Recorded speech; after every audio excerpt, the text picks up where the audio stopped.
बच्चों को स्कूल के लिए कैसे तैयार किया जाए, उसके लिए माएँ घर में थोड़ी बहुत कोशिश करके कर सकती हैं। छोटी-छोटी एक्टिविटीज़ से लेकर और उसके बाद सबसे जो इम्पोर्टेंट होती है वो लैंग्वेज होती है। इसके अंदर रोज़ाना आप एक लेटर ले सकते हैं और उसकी tracing, find the letter, upper case, lower case letter और प्ले डो एक्टिविटीज़ या इसके बटन या बीट्स के साथ या मैकरोनी के साथ आप करवा सकते हैं।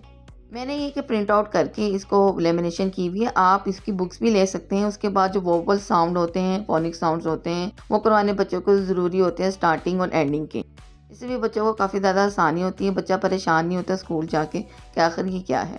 फिर एक और एक्टिविटीज़ आ जाती है जिनमें आप कलर, शेप और थीम्स के हिसाब से करें कि सीजन्स हो, इंसेक्ट्स हो, एनिमल, फिश। इस्लामियत ज़रूरी है। मैं बाहर होती हूँ तो बच्चों को अपने घर में अच्छे तरीके से खुद सिखाने के लिए खुद ब कोशिश कर रही हूँ। इसमें बच्चों की जो है दीन में दिलचस्पी बढ़ती है। उर्दू मैंने खुद पढ़ानी है बच्चों को घर के अंदर, तो मैं इसको घर के अंदर अच्छे तरीके से खुद तैयारी करा रही हूँ। वीडियो अच्छी लगी है तो लाइक करें।